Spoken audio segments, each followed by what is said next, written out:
I remember being in law school and arguing with my professor, my con law professor, about free speech absolutism and how in America that is a path to white supremacy. That is how white supremacists get their views through.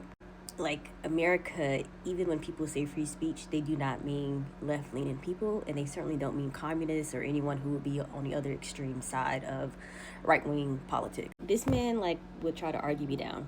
Me and him, great. Honestly, I liked him a lot, but since I like to argue so much, I actually took his free speech seminar.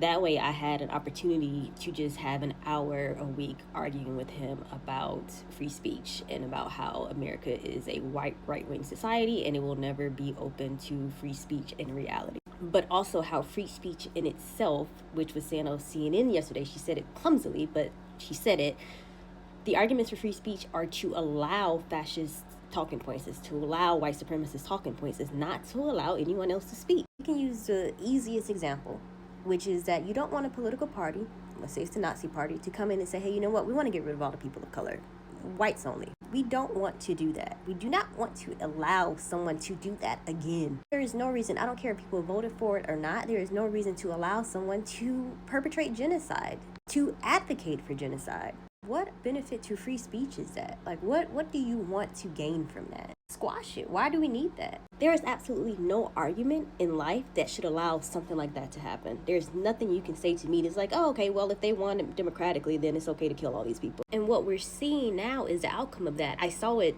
I was in law school, graduated in 2018. I saw it then. We've seen it throughout American history. I mean, we can go all the way back to the blacklisting of alleged communists back in during the civil rights era. You can go back to the Hollywood block list of communists being outright banned from society, but white supremacists were pretty fine. Hollywood was pretty racist and doing blackface and doing yellowface, but if you said, hey, people deserve some rights, or I'm a straight up communist, you were banned from society. You had a government investigation on your tail. So I would bring up these that historical point, hey, we can't say that if we have free speech, all of these people are actually going to be able to speak, when we have seen that America does allegedly have free speech and everybody can't speak. Even as lawyers, there was a point, I'm not even sure if it's still a thing, but there is a point where Marxists were not allowed to be lawyers. So we can't say that, oh yeah, this is how it works, when we know that's not how it works. But today, what we're seeing is, we're seeing the Trump administration, we're seeing all of these the right-wing resurgers across the country, across the globe. We're seeing them cry about free speech when they are also creating laws that say, oh, we're banning funding for Marxist ideology, for gender ideology. You have this guy who claims to be a free speech absolutist that completely decimates his own arguments within 2 seconds of saying anything. He says he's for free speech and that we should allow anything that's hateful because that's just how people should be, but then they go and they do stuff like this, decolonization from river to the sea. These are outright policies to stop the spreading of leftist ideas, to stop the spreading of even liberal ideas at some point. And so what we have here from the CNN argument between the CNN lady and Marco Rubio is that he was like, oh no, the Nazis did censorship. They didn't promote free speech. That's not what that lady said. That lady said that the Nazis used free speech in Germany to promote their ideas, and then when they came in power, they censored everything that was against their ideas. And just in Elon Musk's reply to that video, this person who is always on his ass, this person comes and proves his point.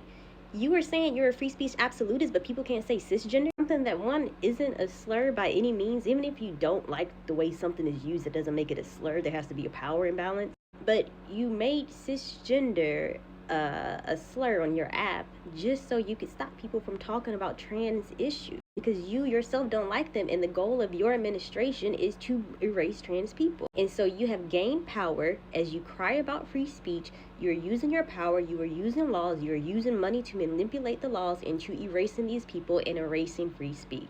Even grants that are for environmental justice, and justice is the right word because I wanted to say anything environmental, but they hate environmental justice, so let's stick to that. This person did not receive their grant because they put carbon footprint. How is that not the government punishing someone for their speech? One is absolutely just discrediting years and years and decades of research about climate change. You are directly telling these people that you are not going to fund them because it says something. The research behind it be damned. You said carbon footprint.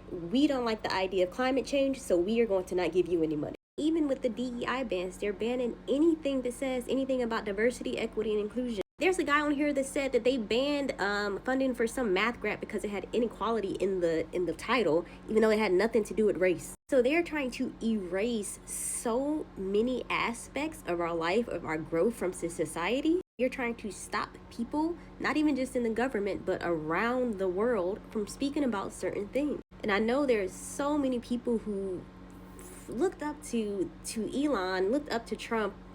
I don't know why. I don't know. I don't want to get into like whether or not they should have, but they did. And they are still in such denial about where this is headed.